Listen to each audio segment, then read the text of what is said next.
Welcome into Sports Around the Bar, your favorite sports talk show, I'm sure. As always, I am Jake, your bartender, and I'm joined on center stool by my co-host, Drew. The most complete sports talk show out there. I know, just like the Chiefs being the most complete team in football. Yeah. A.J. Brown being the most complete football and receivers. What? I don't know. Take me to the hospital, man. I'm out of here. We got a lot to talk about today. We're going to talk about all these coaching changes. Who made the right moves? Who made the wrong moves? We're going to go over all of that, as well as talk about Mitch Trubisky and how the Bears have committed to him for 2020. Did they make the right call with that?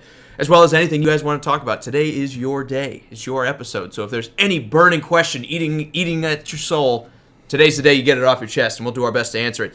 Welcome in, guys. We're glad you're here. And Drew, how you doing, man? Doing good, man.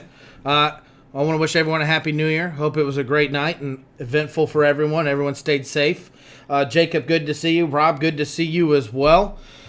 Man, playoffs are here. Season's over with. It's almost bittersweet.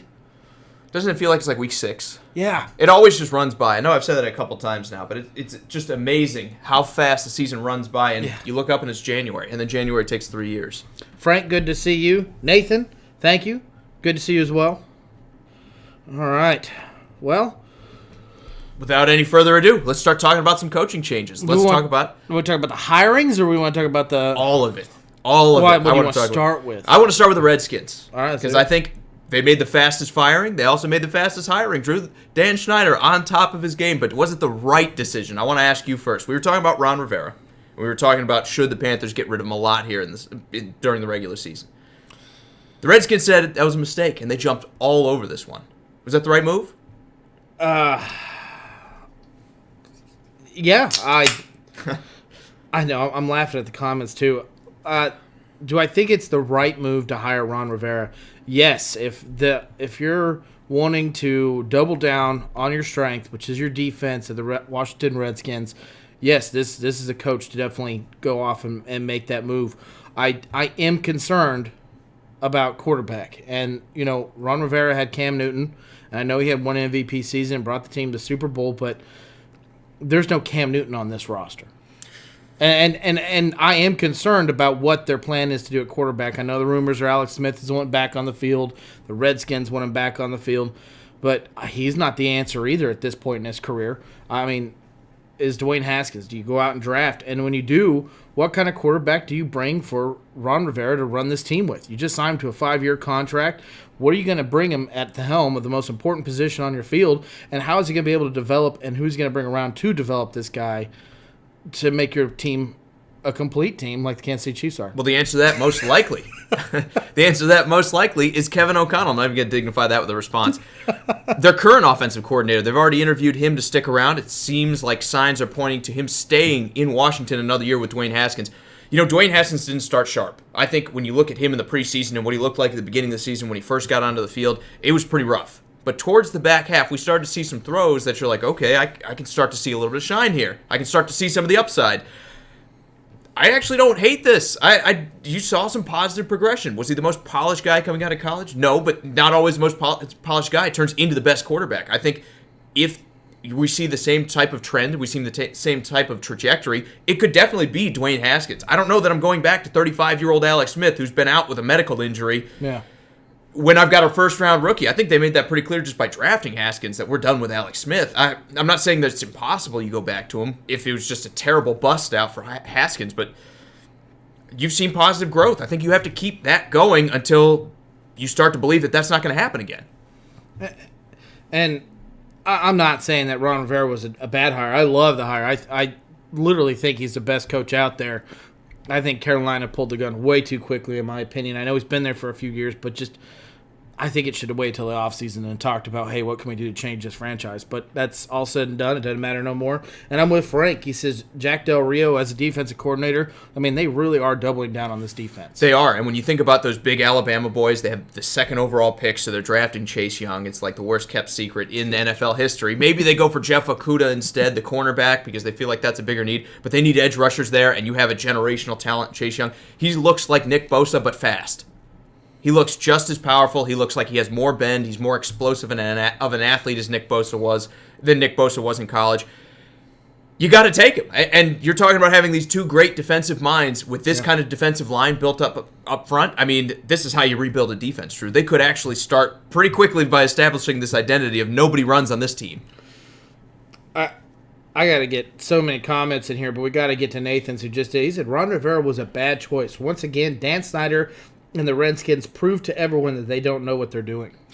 You could have gone offensive again, but we usually see the pendulum swing the other direction. Remember, Jay Gruden was the offensive guru. He was supposed to be, at the time when they hired him, just the best, one of the better offensive minds. He was an up-and-coming offensive mind in the game. Teams tend to swing the other way when they have a head coach strike out. Now they went offensive last time. They're going defensive this time, and I think Ron Rivera kind of exemplifies that. They wanted a disciplinarian who's going to go in, try to get some of these attitudes under control, maybe rein. Not that they had a ton of attitude problems, but I think they just want a strong hand at the wheel. They're afraid of a Freddie Kitchens scenario. I think a lot of owners are out there looking around like, that's not going to be my team. Yeah, no, I agree with you. Let's get to some of these comments. Rob says the Bears have committed to the bottom of the North again next year.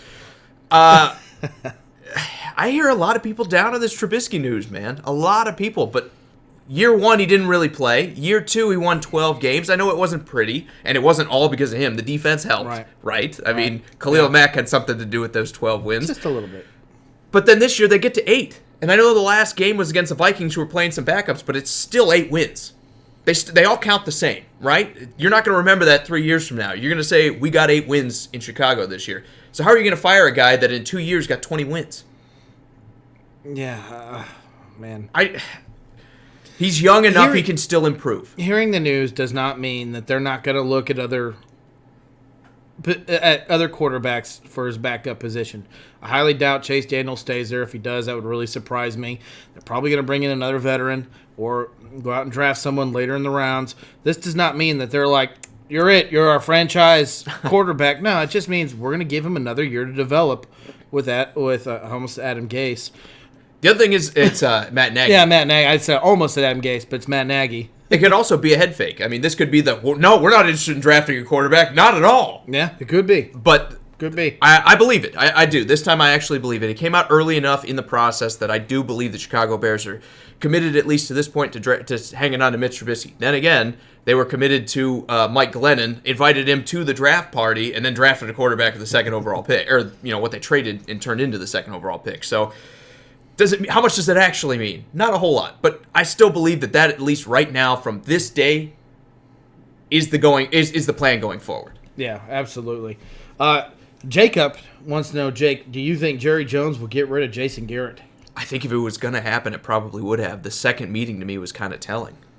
Isn't that what you read into it? I mean, now it could just be he survived today because it was a holiday, but I mean, the clock's ticking. You got all these other teams that are interviewing guys like McCarthy, and I saw we had a comment about McCarthy. I'll talk about him in a sec. All these other teams are interviewing the head coaches right now. The longer you hang on to Jason Garrett, the worse your odds are of finding a top-tier replacement. Well, I mean, just to kind of narrow it down so everyone's aware of it, I mean, Jason Garrett is like a son to Jerry Jones. And not only does he feel like he is a son to him, he also has his family. The Garrett family, I think Garrett's, I think it's his brother and his uncle are also part of the Cowboys organization, have jobs in this team. So you're talking about not just one job, but the firing of Jason Garrett would involve the firing of a lot of other people that are involved in the Garrett family, that are involved with Cowboys. So it is kind of a hard scenario for Jerry Jones to be in. What's very interesting to me is how open he was throughout all the questions throughout the year about what they're going to do at quarterback. He was always an open book, always there for his radio conference that he did every week. And then as soon as the season ended, he is like quiet and he's shut. And so everyone's starting to throw up flags going, oh, this is happening, this is happening. I think he is really doubling down on what he's going to do. And to be honest with you, I think it's 50-50. I don't think there's a guaranteed one way or another right now. Yeah, I think he's thinking about it. I think it's really honestly going to be like, in our world, it'll be a coin toss. Yeah, and I think the problem with thinking about it is, again, you're going to kneecap yourself if you do decide to pull the trigger. I think he's almost forcing himself into the decision of, I have to keep Jason Garrett because I missed my chances to go sign all these other great coaches. Unless he's got some kind of deal worked out with Urban Meyer, unless he's got some kind of deal worked out with Lincoln Riley, unless it's Matt Rule from Baylor.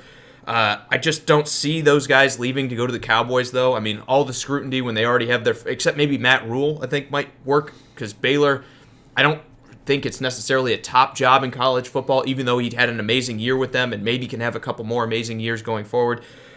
I just don't know that Baylor is going to consistently recruit with the big dogs. So maybe Matt Rule has this kind of year and he says, okay, on to the next level of jobs, if you see the Cowboys as that next level. I mean, there'd be some college fans that would say it's better to be the Baylor coach than it is to be the Cowboys coach. Yeah. Jimmy, good to see you. Sean, Happy New Year to you, man. I'm glad you're here with us. Before you get into the Mike McCarthy thing, Jimmy had a question. It says, do you think they trade down? I think he was talking about the Chicago Bears. Do I think the Chicago Bears, or maybe it was Redskins too, if we're talking about Chase Young, because we were talking about that before. I think the Redskins absolutely when the comment won't came trade in, down. I'm pretty sure we were talking about the Bears. But go ahead. Oh, okay. Well, I'll assume it was Bears. Do I think the Bears trade down? I think it really depends on what they feel they need, because there could be a top 3, top 4 wide receiver sitting at their pick, and they're somewhere around 16, 17, 18, somewhere in there. I'm not 100% sure what their draft is off the top of my head. I know, kill me, but let's do the Redskins. I guess that makes more sense. Maybe he's talking about the Redskins. If it was the Redskins, do the Redskins trade down? I could see a San Fran style trade down if somebody close to you wants a quarterback, but behind them is the Giants, and the Giants don't need a quarterback. They're not drafting someone outside of Daniel Jones, and they could really use a pass rusher. So if you trade down, that means Chase Young leaves. That they might be okay with that. There is a potential that happens. But I think you're getting a generational talent here, and it's an edge rusher who a lot of people respect as the second most important position behind maybe quarterback. So I don't know. So you could argue left tackle. You could argue cornerback. It depends on what your views are. Edge rusher's important. We know those defensive ends are incredibly important in football. I just don't see Dan Snyder finding having the guile. Well, it's not even that. It's just like he's gonna require so much. You know, Daniel Snyder's gonna be like, you want number 2, you gotta give me multiple first-year picks, and someone might pay it for Tua, which I think is a mistake for a guy that's had this kind of injuries. But I'm saying if he can find it, he's gonna do it. But I don't think he's gonna find it, so he might just stay right where. And that's the other problem. You have the Giants who are behind them, who don't need a quarterback. Right. So if I'm trading up for a pick, they're probably gonna be more reasonable than the Redskins are. Yeah. After that, you have Miami, right? No, Miami's 5 now. Who's that? Miami's 5. Is Detroit. Detroit's after that. They're not going to replace Matt Stafford. You could trade Detroit. Miami's really, realistically, the first legitimate threat to draft a quarterback here, I think. I have to look at it. Unless it's time for Stafford to move on.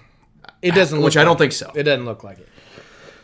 Rob wants to know why is Garrett still there, and they have a third meeting tomorrow. I think we kind of answered that a little bit for you, man. Because Jerry Jones likes him as a person, and you don't always want to overreact, because everyone always has the knee-jerk reaction when you have a bad year or something. Fire the coach. Fire. Get him out of here. But you got to remember, the Cowboys just came off an amazing season last year. Yeah. Not 2019. 2018 was amazing for the Cowboys. Jerry Jones, I think, needs to look at it and say, yes, do I think Jason Garrett's a great coach? My answer is no, but he's a loyal guy. He does what I want. He puts up with my crap. A lot of coaches won't do that. I don't know. We both agree we think Jason Garrett should have been gone. Yeah.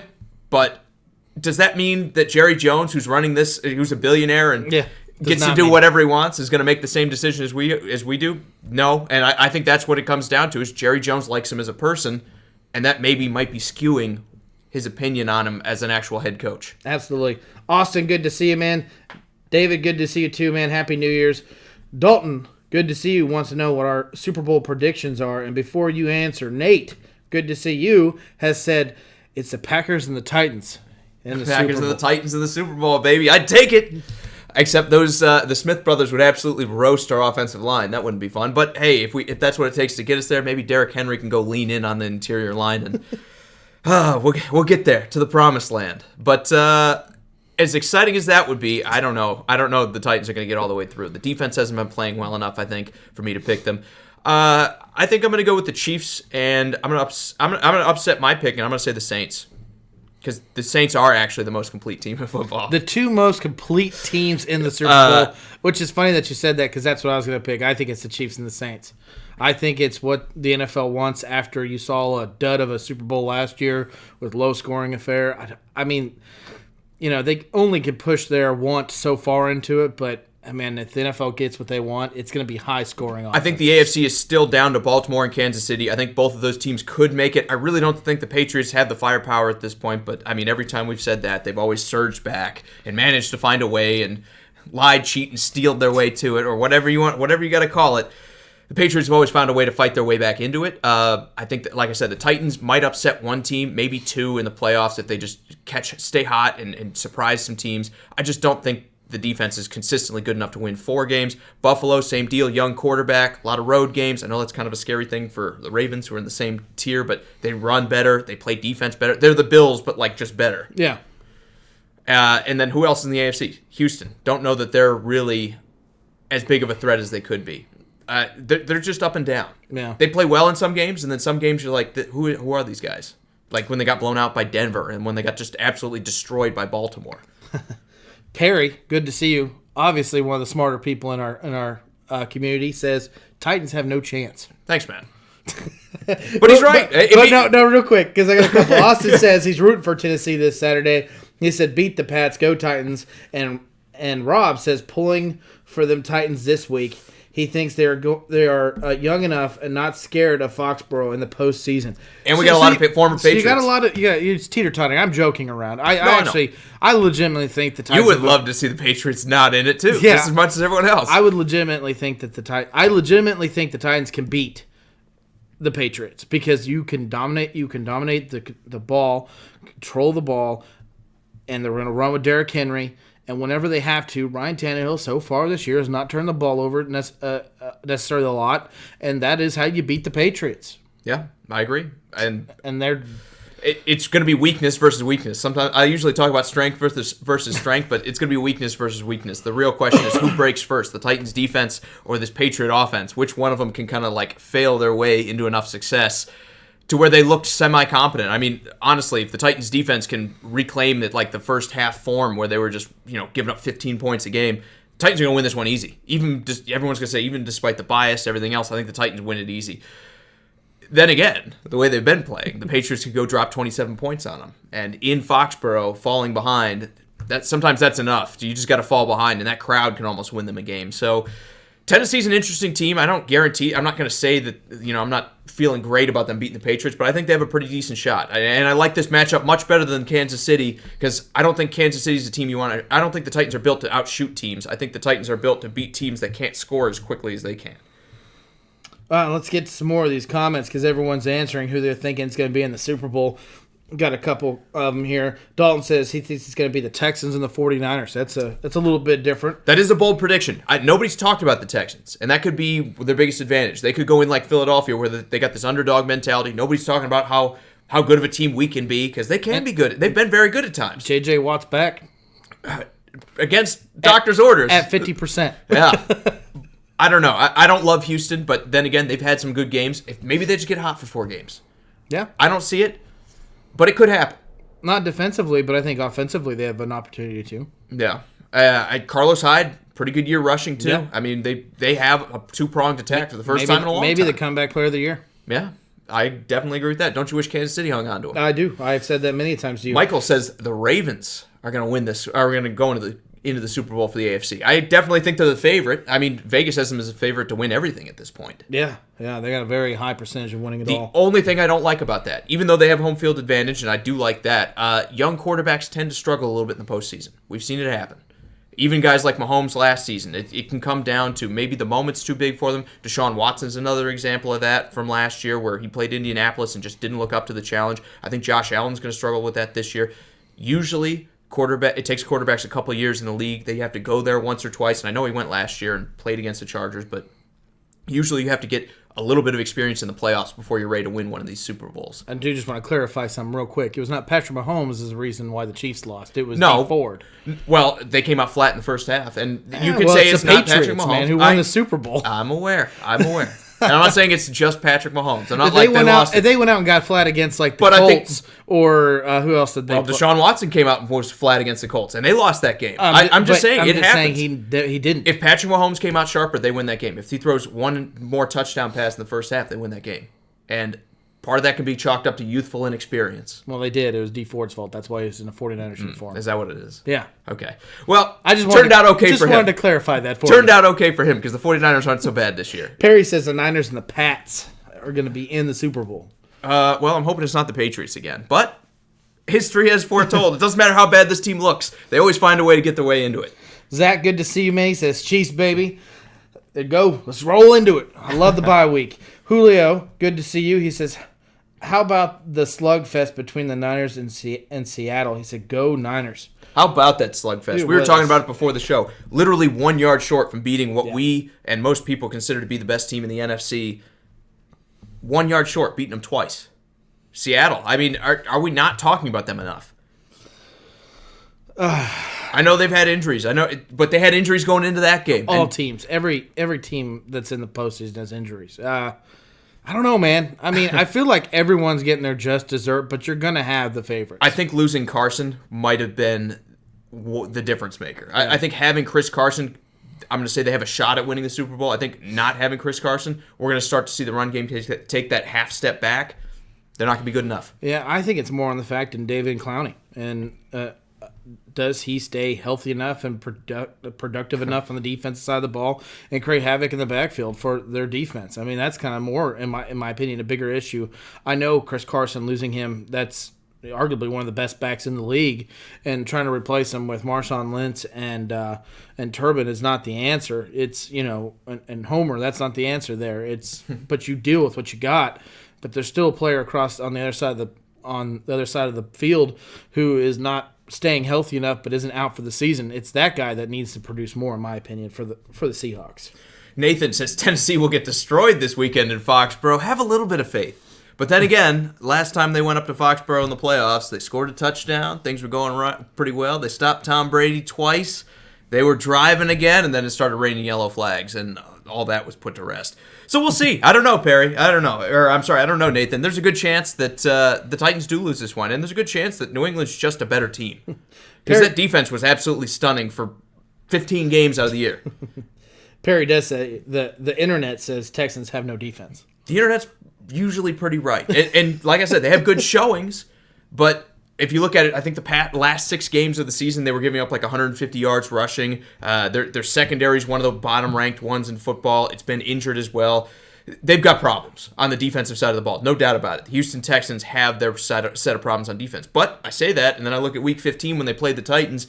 They manned up pretty well, and I'm using that one just because it's my team and I have it for off the top of my head. But they've had a couple of performances where you're like, they look okay. Yeah. Joseph, good to see. He says off topic, but what? There's no off topic today. He says, do you think Michigan will part ways with Harbaugh before he goes back to the NFL?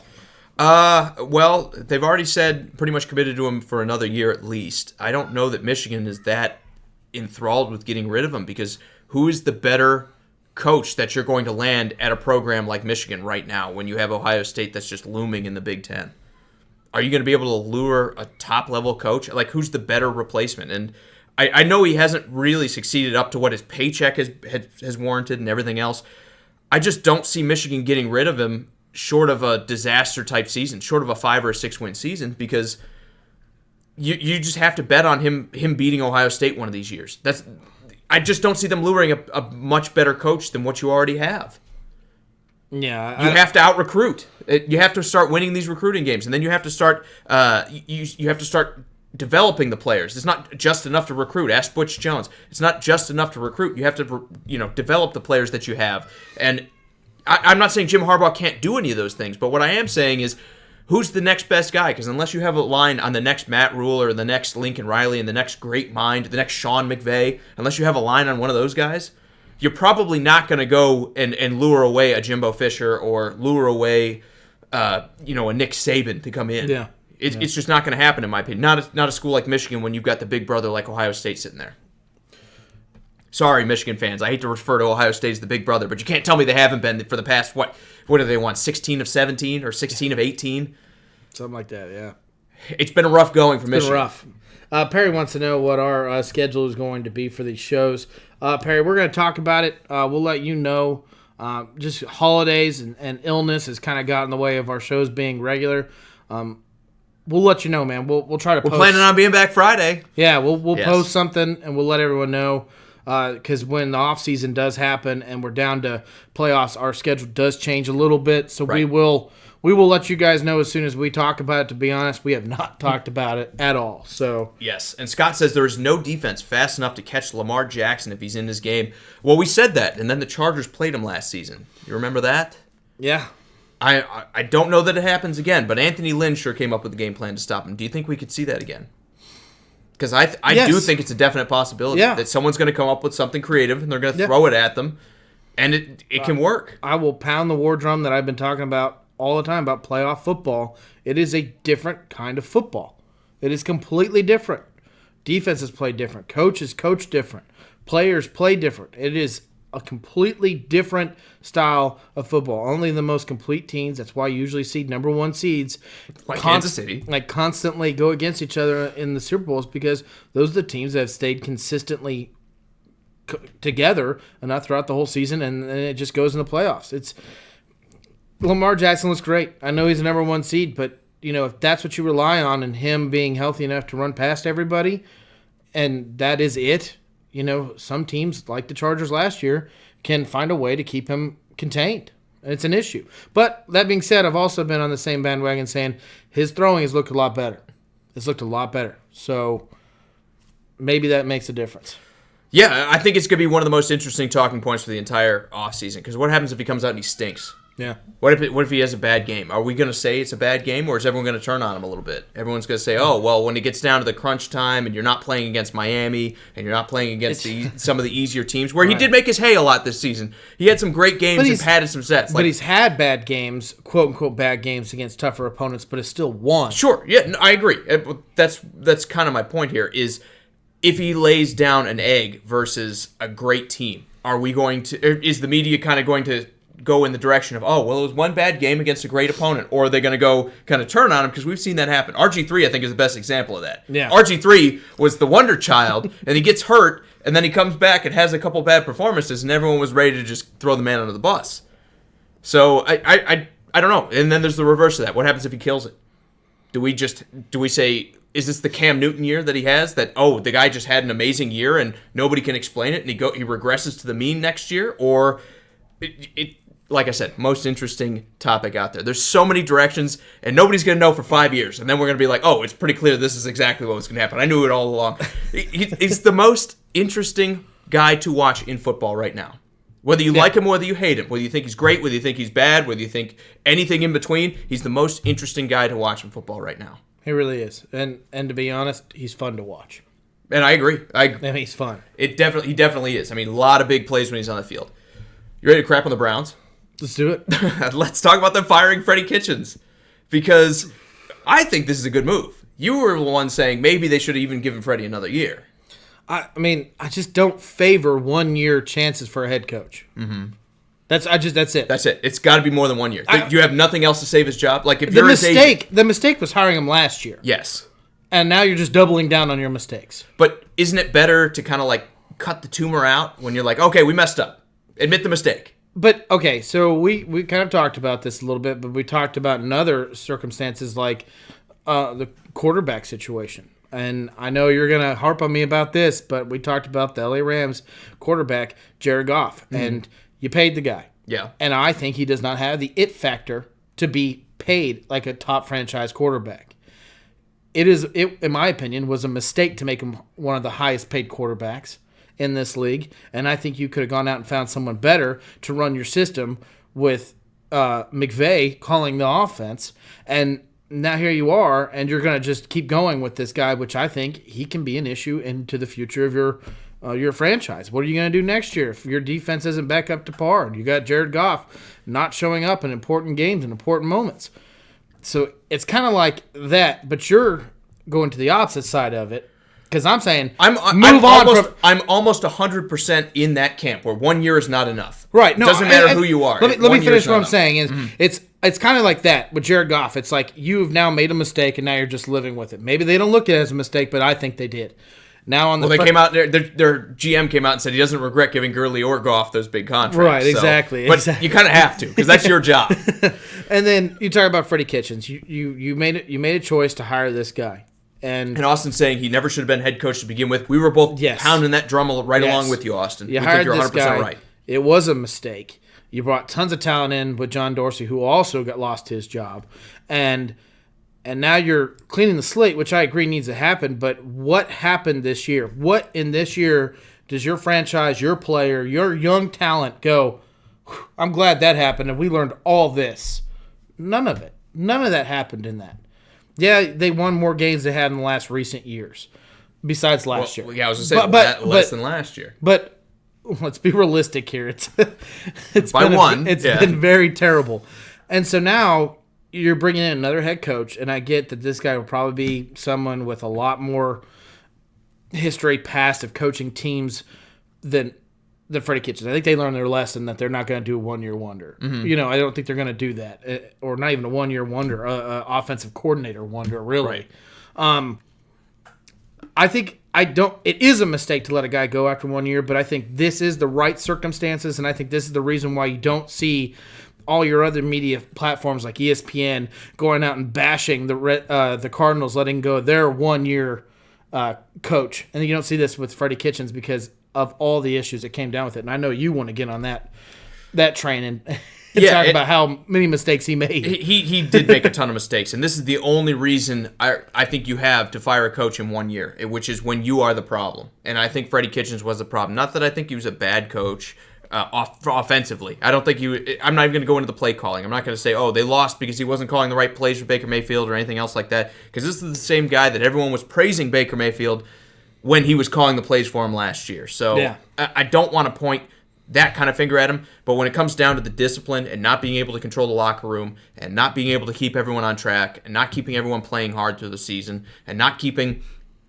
Odell Beckham from going off and complaining and violating, dress code policy stuff, like minor stuff. Yeah. On top of that, he's wearing sweatshirts, taunting the Pittsburgh Steelers before he plays them himself. I think he lacks maturity himself.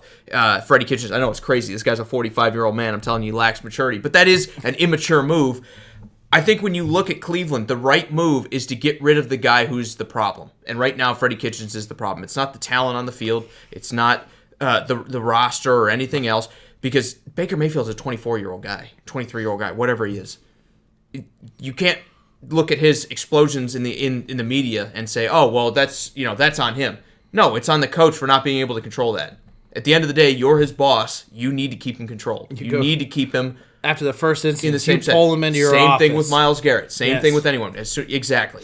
You have the sit down. You say, look, you're the starting quarterback right now, but we've had 28 starting quarterbacks. Okay? Yeah. We'll go get number 29 if you don't clean it up. Right.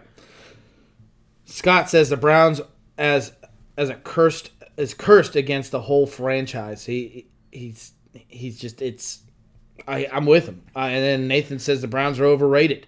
I don't think it's cursed when you're the other one making the mistake, right?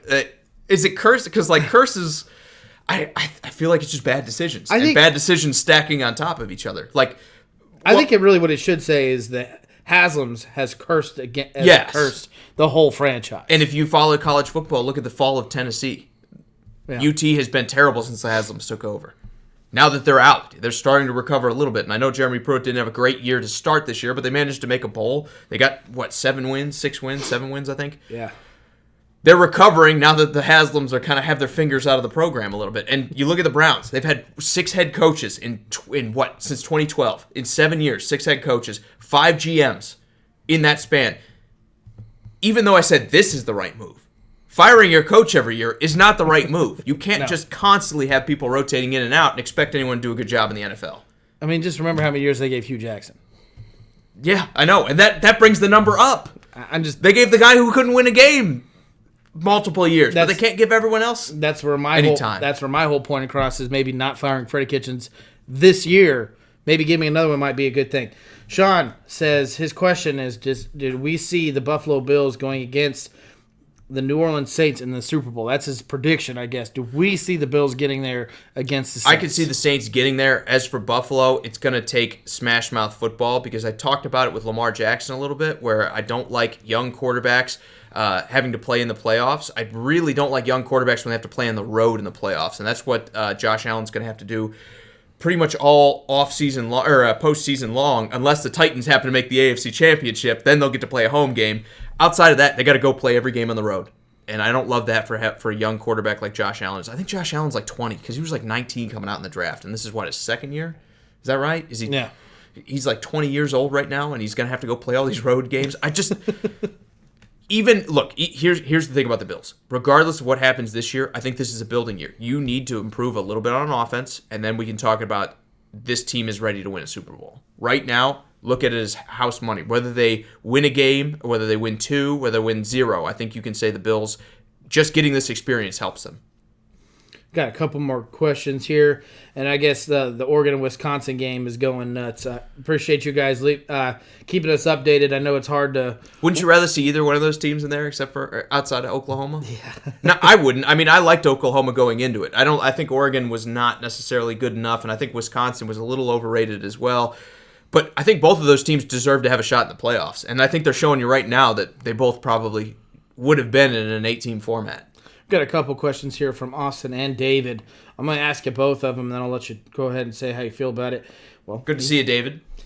Austin says, how do you feel about the head coach in Cincinnati? And Zach Taylor is his name, by the way, Austin. And David wants to know our picks for the playoffs. So I'll let you answer about Zach Taylor. Go ahead. Zach Taylor, again, 1 year. You don't fire him. You don't make too many mistakes. Let's just face it, Cincinnati does not have the rosters to compete right now. Again, the defense is one of the most depleted units in football. I think the Giants might be worse. Maybe the Dolphins on paper, now that they traded everybody, are worse, even though they're playing better than the Bengals are. My biggest point is, even though they only won 2 games, they kind of pulled it together towards the end of the season. They had a couple good moments.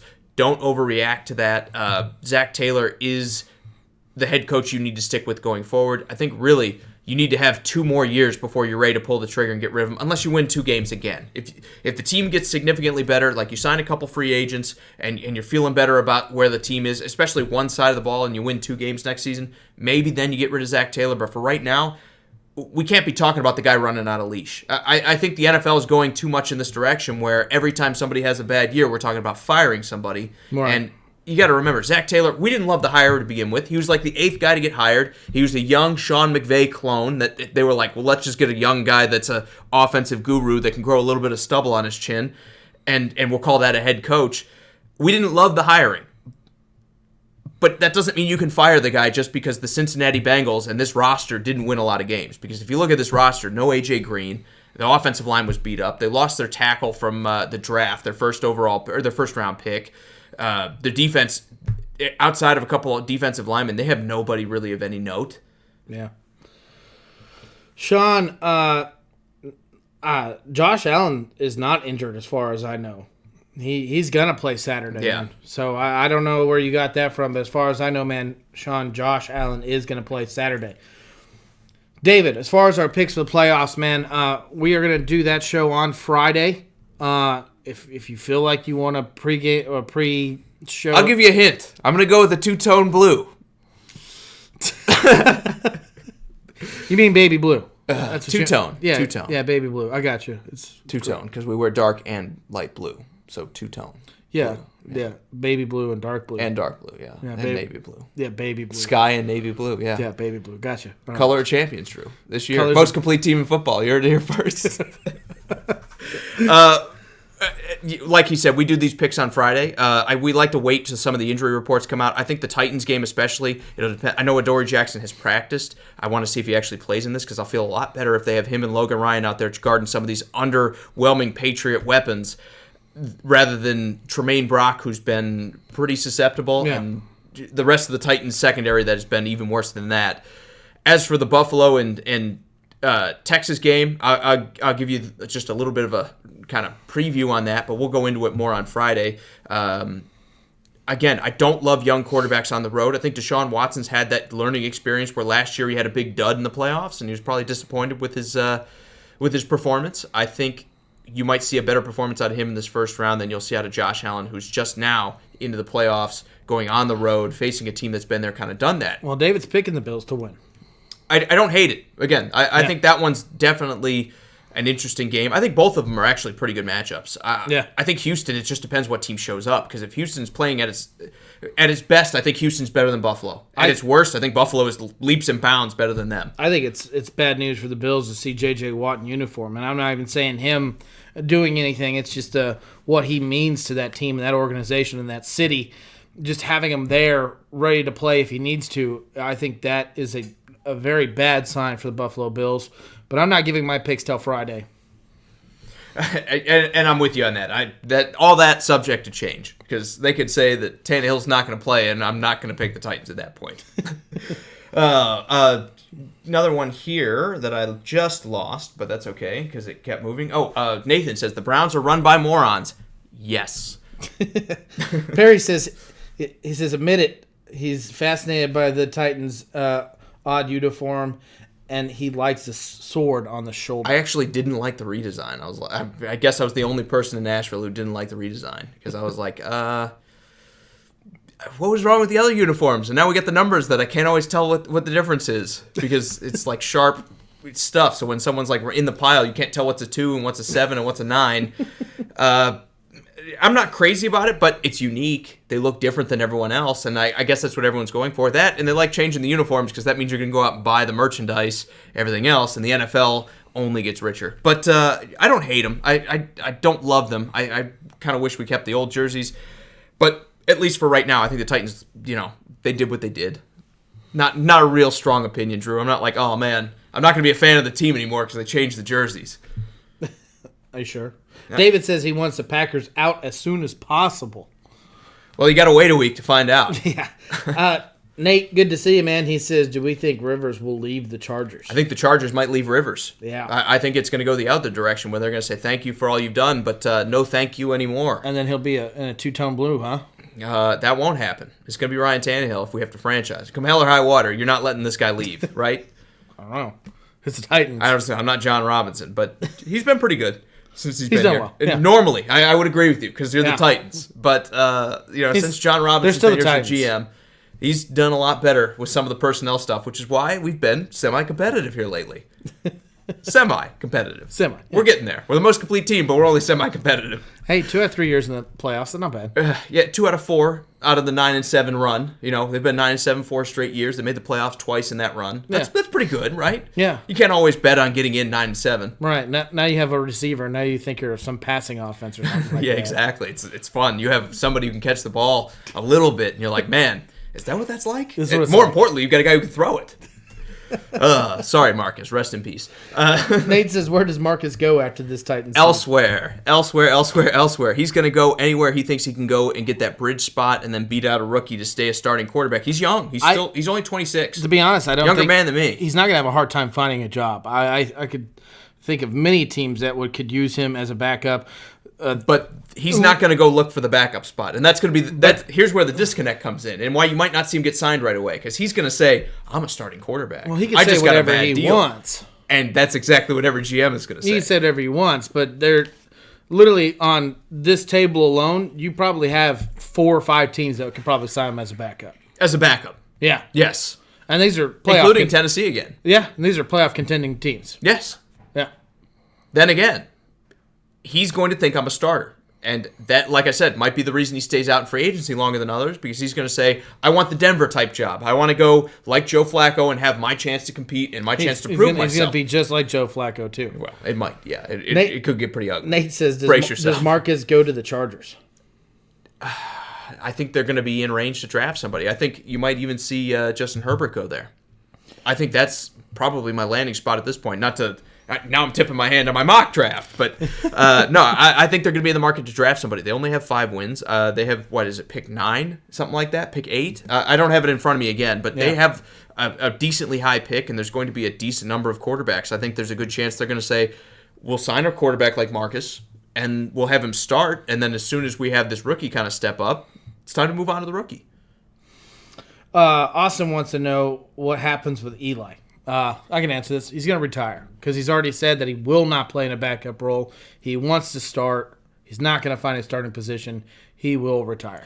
If your team signs Eli Manning, don't go to the games.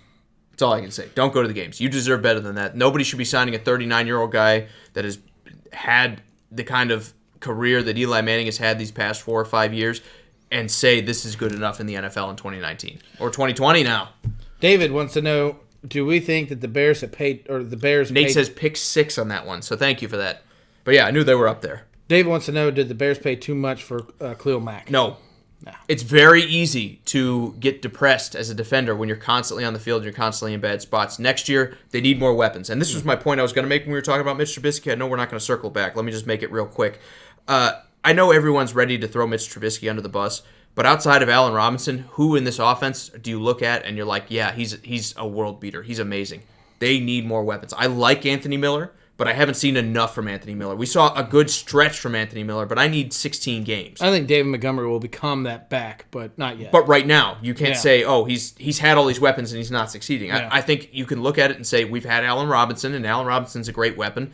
But beyond that, there's a lot of guys that don't succeed with one great receiver. Yeah. And I just don't think that you can look at Mitch Trubisky and say that he has had the offensive support that he needs. I like Riley Ridley as a pickup. I like Anthony Miller, like I talked about, but Trey Burton's kind of been a flop. They don't really have a tight end. I know Shaheem broke his leg and hasn't really come back from that. But I look at the Chicago offense and I'm like, who are the weapons? I complain about this with the Jets all the time. They don't have anyone to throw to. And you have Allen Robinson instead, and that's a little bit better. But you need multiple weapons in today's NFL. You need 2.5 guys to catch the ball. Just to kind of sum that up, David, and thank you, man. You're awesome for being here. I'd literally be okay with Kansas City giving the exact same thing that you guys gave to Oakland to get Khalil Mack in a Kansas City uniform right now. Yeah, I honestly would. And I know I got a little off the reservation there, but it's okay. I'm just going back to that. I just think it's easy to get depressed, and the offense didn't do enough. It's very easy for a defense to say, "Man, I'm not going to give 105%, and I'm going to give 95%." And you go from being very, very good or elite, like the Bears were, to just kind of good, like the Bears were this season. Nathan says, could you imagine how many kids Phillip Rivers would have if he didn't play football and train all the time? He's thinking 20 to 30. Or fewer, because he's like, man, I can't afford any more of these damn kids. Now he's like, I'm not even worried about it. What's a condom? Oh, never mind. I didn't say that. We'll keep going. Sean's already going out and doing a score for the Buffalo Bills and Houston game. He's saying Bills 34, Houston 14. I can believe it being... Those are penalty yards, by the way. It's not scoring. I can believe that it's going to be a higher scoring game because as far as if the Bills get everything on track, I could see them putting up 30 points, but it would not be without the Texans. Even if the Bills win, it's not going to be a blowout. Yeah. It is going to be a very close game. So you're going to have to sweat this one. If the Bills are going to put up 30, I'm telling you, Houston's going to be sitting at 28. And I don't think your defense is going to give that up. So I think it's going to be a lot lower scoring game. Mm-hmm. But it would not surprise me if it was a high. But I think Houston's sweating this one too. I don't think either one of these teams is really pulling away from the other. Right. Yeah. No, that's not. Yeah, I know. I'm saying I think this one stays close regardless of who wins it. I think this is going to be one of the tightest games of the weekend. Well, I think the Titans could win by a lot. Titans could lose by a lot. The Titans could win a close one. I don't think this one gets out of hand at all. I was just going to the 34 points that he was saying the Bills are going to score. And if that happens, then the Houston... It'll be 32. Yeah, the Houston Texans will have 31, 32 points. Yeah, I agree with that 100%. Okay, we'll move on. We'll talk about the Giants. Do you want to talk about John Dorsey? Have we kind of crushed the Browns enough? Or do you want to talk about, is that the right move, firing the GM? Because we both kind of agreed it wasn't. To be honest, what's really the only thing that's interesting about this is he's going to get paid for the next 2 years from him. The question is, does he go off and get a new job, or does he sit around and wait? I imagine Kitchens will, too. Kitchens probably, and again, I haven't looked this up, but usually that's the way it goes for coaches, where it's all guaranteed, unlike the players. It's almost always all guaranteed, and you write them whatever. So when you want to get rid of him early, you pay for him. I mean, Titans did it with Wisenhunt when they fired him. It's very standard practice. So unless you come in, maybe Freddie Kitchens was this guy that he wasn't highly lauded enough to get a fully guaranteed contract. Usually you pay the coaches for years and years and years, which is why guys don't like teams don't like firing them in the first year. So I don't love this. I don't love this move. I think, again, when you look at what he's done off the field, bringing guys in, you could say that, he brought in too many attitudes and didn't have enough of a culture and everything else. Sure, but he still brought a lot of talent on the roster. But we also don't know how much he was involved in hiring Freddie Kitchens versus the Haslams making them hire Freddie Kitchens. So a lot of that, I know everyone's like, well, he hired Freddie Kitchens. He should be gone. We don't know that. We don't know if that was part of the conversation. That being said, I think we both agree that there is 31 other GMs in this league that he probably sits above most of them as a better GM than they are. Not all, but most of them. Yeah, I think easily you could say he's a top 10 GM in football. Yeah. And maybe you could say that I don't really love, especially when you look at the way he's drafted. He's done well in Green Bay. He's done well in Kansas City. You could say that I don't like that he doesn't seem to care about character as much as other GMs. Because some GMs, kind of like John Robinson, I use him as an example because, like I said, I look at it every day when I read the paper. But you have GMs like that care more about culture and the guys I bring in. And I want to have the right guys, not just the best guys. Yeah. John Dorsey's about I want to have the best guys. Yeah, and that can be good enough. And, his biggest downfall is being able to wheel and deal properly. But as far as drafting talent, he's one of the best. I absolutely agree. The only other thing I have to do to crap on Cleveland is say Matt Rule, Baylor's head coach, even turned down a interview for head coach for them, which is like the ultimate slap in the face because that only builds his resume. That's only something you throw on there and say, hey, I was considered to be head coach for the Cleveland Browns in 2020. That doesn't hurt you. It's like literally a resume note. It only helps you. And he was like, I'm not even gonna bother. You're not worth my time.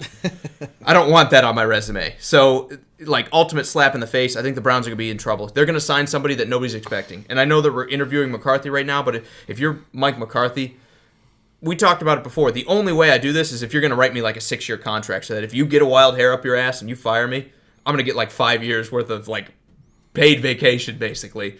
I think if McCarthy takes this, he's going to be running head coach and GM. He's going to be kind of doing a Bill Belichick scenario where he runs it all. I honestly think that. I think that's what McCarthy would want if he goes to the Browns, and I don't know if the Browns are willing to do that. Giants firing Pat Shurmur. We'll talk about that for a second. Yeah, real quick. Not saying that McCarthy wouldn't take another job somewhere else just being the head coach. Right. I think if it was going to be the Browns, it might be because you got to give me the keys. Yeah, he's like, you're going to let me run everything. Yeah, I agree. Let's talk about the Giants and Pat Shurmur if you're ready. Let's do it. Let's talk about a guy that went 9-23 after 2 years getting fired, and I still think it's the wrong decision. Do you know why I think it's the wrong decision? Because just like I talked about with Zach Taylor, look at this Giants roster. They had Eli Manning as the starting quarterback for the first set of that. I mean, what more do you want? What more do you want, Drew? How do you fire a guy that won games with Eli Manning? And not even that, you're taking away talent on offense, talent on defense. You're getting rid of these players, and you're bringing assets in as picks, and then you're sitting there. The defense has been pitiful too on paper. Pitiful. Then you're sitting there firing your head coach, where you're like the whole entire time you're sitting there telling them, like, hey man, we're gonna get rid of this guy and bring in picks for the future. And Pat sat there like a professional and goes, okay, I'll play with whatever you're gonna put on my roster for me, and I'll take care of it. And that's the important thing. Dave Gettleman, the GM, the guy in charge of staffing this roster out, is not the one fired. Yeah, that's the guy who should be fired. I think you have the best argument, but I think you can argue that it's a multi-year rebuild. Like you said, they jettisoned a lot of talent. Talking about the reverse of the spectrum, John Dorsey said, you can be a mercenary, I don't care, as long as you're good, you can play football on my team. The reverse of that is Dave Gettleman, who says, if you call somebody a name in a tweet, I'm going to cut you. I mean, there's two sides of the pendulum here. Gettleman's still employed, obviously, but again, he's the kind of the disciplinarian or whatever you want to call it that, it's just the exact opposite of what John Dorsey is. And the fact that he's still employed, even though the team has underperformed like this, even though you can look at the roster and then you fire Pat Shurmur and he's the scapegoat, to me, it's just a mistake out of the Giants. I don't love this at all. Again, Pat Shurmur won 9 games with one of the worst rosters in football for the past 2 years. Nate, thanks for the update. He says the Ducks win. Big win for the Pac-12. Underperforming year in the Pac-12. Big win for them. I'm glad they got it done. Tough for the Big Ten. Too bad. Not like Utah. Yeah, Utah was rough. That was rough. But I think statistically, when you run the odds enough, the Big 12 had to win a bowl game eventually, right? I think they got enough bad blood out in the Oklahoma game versus LSU. How quickly does Pat Shurmur find a job, and what is his job, and what is his future? He'll be an offensive coordinator this year. What is his future of maybe being a head coach again? Decently good still. Because I think he's going to have the argument of, hey, man, there's the Giants, and you look at the roster, I didn't have anything. They fired me after 2 years. I won games with Eli Manning. I had Daniel Jones looking like a respectable quarterback at times, even though he turned the ball over a little too much, even though he had some rookie mistakes. He was a young guy, but I made him look pretty good at times. The guy that, if you remember, everyone was panning that draft pick. They crushed. And we did too a little bit. We were like, we're not crazy about a guy coming from Duke that hasn't put up the stats that a lot of other guys have. They said we don't care, and he's got a lot out of him. Yeah. I think Pat Shurmur's going to be an offensive coordinator this year, and I think he's going to be a head coach probably in the next 2 to 3 again. I think someone will give him another swing of the bat simply for the fact that I think this was enough of a mistake from the Giants' ownership. He'll be able to explain it away in interviews. Yeah, I'm right there with you. I completely agree on that. Good to see you, Ian. He says, what a Rose Bowl. That's what I'm hearing. It was a good game before I left. I'm going to watch as much of it as I can when I get done doing this. So, Pat Shurmur, big-time mistake. Do you feel like Matt Rule might return to the Giants? Again, I've used his name a lot, but he has been the guy that seems most likely to leave college football to go to the pros. He was their offensive line coach in 2012. He is connected to the franchise a little bit. Do you see that as a likely landing spot, or are they going to go another direction? Man, I don't. It's so hard to say who the next coach is going to be. I mean, it's got to be an offensive-minded coach, right? You got a young quarterback. You need someone to polish him and turn that offense around. But then you look at that defense, and you're like, could really use. Here's a defensive coach. You could really use a strong defensive-minded coach. I don't know, man. It's tough. To be honest, out of all the coaching jobs available, I think this one's the hardest one to pick because the Giants are such an odd organization when it comes to hiring coaches. And you're going to face the scrutiny. You got the New York media. So when you're not automatically amazing, you get fired after 2 years, apparently. Even though it's not his fault. We'll sit there and say they depleted his roster and said, go play with what you got. And he's like, yes, sir. And he did it, and he lost his job for it. It's ridiculous. I agree. Speaking of less ridiculous, let's talk about the Jaguars. I know, less ridiculous, Jaguars in the same sentence. Who would have thought? But them firing Tom Coughlin, but hanging on to Doug Marrone as a head coach, is that the right move? Because I look at this, Drew. I like getting rid of Tom Coughlin, but this to me, when you have all the player complaints, when you have all the discipline issues and everything else, I think this is the right moment where you can just clean house. You can just get everybody out of there. You can totally hit the reset button, push the plunger down, blow it all up, and bring in an entirely new offense or an entirely new coaching staff. I think you could sign a GM and a head coach at the same time, which I think is an advantageous spot because those guys don't necessarily play against each other as much. Because Doug Marrone next season is going to be looking at the new GM and saying, well, he didn't give me what I need to succeed. And the new GM, I'm already saying Jacksonville's not going to be good. The new GM is going to be saying, well, I didn't get my coach. He's not getting it done with the pieces I'm giving him. Yeah, you're kind of playing those guys against each other. You can avoid all that by just bringing in two guys at the same time. Yeah, I agree with you. I think this is the time where you clean the slate. But that being said, I like Doug Marrone. I think he's still. I do too. I think he's still a decently good head coach. Did they fire their offensive coordinator? I don't think so. I haven't heard about it yet. I think Doug Marrone and the rest of the coaching staff has been safe, but obviously some more might come down in the pipes. But I haven't heard about them firing their offensive coordinator. Okay, yet. I was just wondering because maybe this is a great landing spot for someone like Pat Shurmur. I wouldn't mind firing mine. I wouldn't mind. Well, I take it back. The Titans have Art Smith, who's called pretty well. You can't fire him after a season like this. But I think a lot of teams would be looking the same way. We could use an upgraded offensive coordinator, and Pat Shurmur definitely would be an offensive upgrade. If Eric Bieniemy goes somewhere as a head coach, maybe we'll bring in Pat Shurmur as a Kansas City offense. That is a guy that I've kind of have been surprised that we haven't heard the talk about him. Even though I know they're still playing, so he can't interview yet. But Giants interviewed him. I haven't heard the rumors. And last year we heard a lot of the rumors from it, and it didn't happen. But I haven't heard the same number of rumors from Bieniemy this year. Maybe it's a little bit of fatigue where the media's like, I'm not talking about it. Yeah, well, he did go interview, or at least I think it's the Giants asked to interview him. So I know he is getting interviews. Man, I don't know if he's going to be the right choice as a head coach, but I like him as an offensive coordinator. But let's not ignore the fact that he doesn't call the offensive plays. He's just part of the Kansas City and Andy Reid's great offensive But he scheme. Works with the guys. You're learning from Andy Reid, everything else. Well, Andy Reid's coaching tree is massive. Right, but I'm saying you're right there next to him. When Andy Reid says, I'm calling this play, he's usually telling Bieniemy, this is why I'm calling it, or this is what we're thinking. Here's everything else when you're going into it. So that's the guy you want, right? I mean, how many Sean McVay clones did we take? Well, you took the guy who delivered him coffee one year and made him the Bengals head coach. I think as far as it goes from like seeds from the tree, Bieniemy is about as close. The apple doesn't fall that far when it comes to that kind of. Is Bieniemy any better than Matt Nagy? He could be. Again, I think Matt Nagy could still be okay. Remember, I was the guy saying I think Matt Nagy's done a great job in Chicago. And then this year, I was like, whoa, Matt, stop. No, hold on. I was talking good about you. Stop. He's lighting his own fire. Yeah, exactly. Just finally in Jacksonville, the last thing I want to talk about really quick is it's just going forward. What do they do? They're going to have money problems again because that's what happens when you pay everybody out of free agency. They're probably not going to get significantly better. You keep Doug Marrone around. Is next year it? Is that it? Like, I need how many games is what I'm saying. Like, it's got to be playoffs. He's got to win his division and playoffs. I don't think a wild card saves him.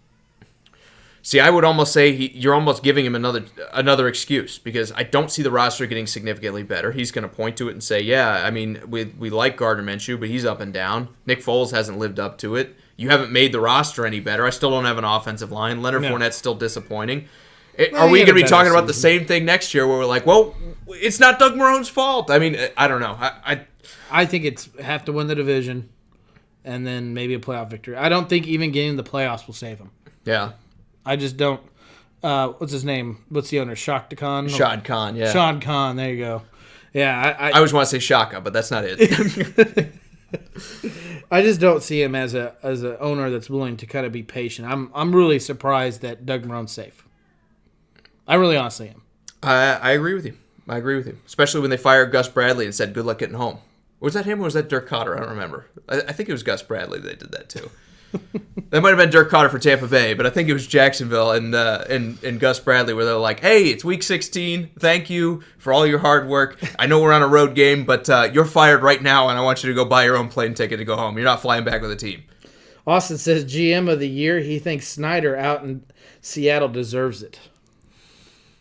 Interesting when you talk about the picks they went into in the draft and how much draft capital they acquired and everything else and the draft class and but then again when you have Russell Wilson, I almost subtract points from your GM score there. Yeah. Because you've already got the guy who's gonna, carry the franchise essentially. Ozzie Newsome, Ravens.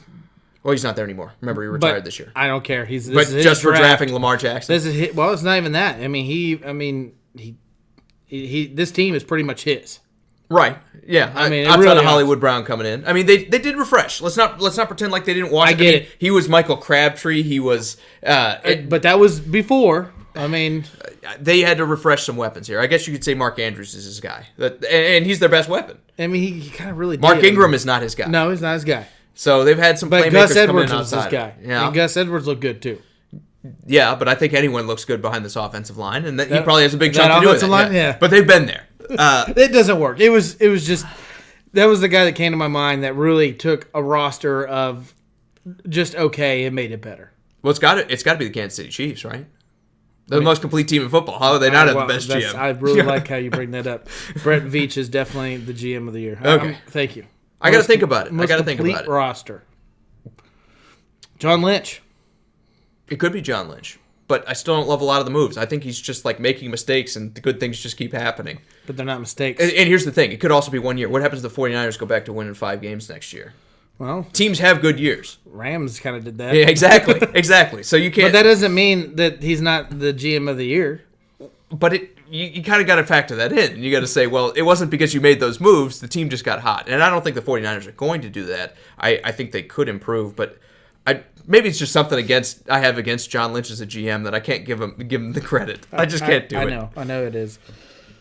Do you want to talk about Jason Garrett or do you want to get out of here? We've already talked about him. Yeah. Ian says, how long until we hear that Jacksonville's moving to London or London part-time again? I just think the logistics are what holds them back. It's just it's going to make too much like, oh, well, they get to play all their home games in a row and then all their away games, and it's going to change the game and everything. If you remember when that hit the media, and we talked heavily about it, and I know you're a part of it, so I think I'm right there with you. It would be really tough right now for that to happen. It would have to be. I don't even know how they would do it. It would be almost impossible. It'd have to be invent teleportation. It'd have to be them and it'd have to be them and maybe 2 other teams that kind of go outside the normal spectrum of our time zones, and where it's like everyone's having to deal with it instead of just the people that face Jacksonville. Real question: do they stay in the AFC South when they move that far north? When I say Jacksonville, I guess it'd be Jags at that point. Yes. I don't see it happening in the short term. I think it's probably going to be something by like 2025. The NFL wants to move a team out there. I think they're going to want to get through this next collective bargaining first, because that's not something they're going to want to go and bring to the table and say, oh, by the way, some of you are going to have to move to London and everything else. Even though I know a lot of the players are saying I wouldn't have a problem doing it until it's your turn to go out there and pay to live in that city and then have all the travel costs and everything else. You got to move your family out there. I just don't think it's something the NFL wants to bring to the negotiating table for the CBA that comes up after next season. Yeah. I think they'll get through that at the very least first, before they even broach the subject, and then it'll be a couple years to figure out the logistics. Yeah, and that's what Austin kind of was getting at. He said a team in Canada or Mexico makes more logistical sense. Yes. And yeah, but Mexico, you always have the problems with the fields, and they don't have the upkeep. And the question is, if you play there 8 games a year, are you going to have the same kind of interest as when it's just like the one time a year kind of thing? Yeah. Or, maybe twice or whatever they do out there. It's done both. I mean, Ian said like the Bills in Toronto. Yes, but then again, there's tons of factors to these things. We can go all day about that. Yes. With Canada, and Taxes. when you talk about like the Raptors in basketball, and you talk about even teams like the Canadian hockey teams, where they have to pay so much more in taxes, and it gives the American teams like Florida and Texas, where you're not paying any state taxes. Here in Tennessee, it gives those states huge, massive advantages to signing free agents because you could legitimately be talking. Well, yeah, you could legitimately be talking about like 15, 20, 30% of your paycheck that you're going to get to keep instead of giving to the government. So, absolutely. All right, Drew. Final thoughts, man. It was a fun show. It was. I can't wait for playoff football. I'm thirsty, man. We only did one beer today. I'm thirsty. Someone made a mistake. I know. Logistical error. This is why the NFL can't move to London. We wouldn't be able to get more beer. Any final thoughts before we do special thanks here? That was my final. I'm so ready for playoff football. I'm excited. I thought you were going to say you're so ready for another beer. Well, I am. That too. My final thoughts are Chiefs are not the most complete team in football like we've been telling you this whole show. And Drew, but it's okay to be a homer. But they are. They're not. It's okay to be excited. They are. But come on, dude. You beat the Chargers. They have 5 wins. Quit acting like you're a throwing team. You ran the ball 100 Don't make this about me. Don't make this about me. Oh, man. Guys, a lot of fun today. Special thanks. Yeah, guys, thank you again for all your likes, comments, and shares. Real quickly, Jacob, Rob, Frank, Nathan, Scott, Jimmy, Sean, Austin, David, Dalton, Nate, Perry, Michael, Zach, Julio, Joseph, David, Nate, Ian, Chris. You guys are all awesome. Thank you so much for joining us. Absolutely. Great show today. We'll be back on Friday to talk about the playoff matchups. I don't know how long that show's going to go. I always say it's going to be shorter. It always winds up being just as long. Never seems to matter, but that's okay. I like that. We're going to talk about all these matchups that you see on the table right now. We're not going to go into the teams with the buys or anything deeper than that, but we will talk about the matchups that are out in front of us. We got to get to it, Drew. We got games on Saturday today. We got to hop too. Got to get that video out. What video? What? Got to produce. We got to have that video done by Friday. What video? Yeah, exactly. So for Sports Around the Bar, I am Jake, your bartender. This is Drew. We will see you guys on Friday, same time, 7:45 Eastern, 6:45 Central. Can't wait to hang out with you then. See ya. Go Tennessee, like Ian said.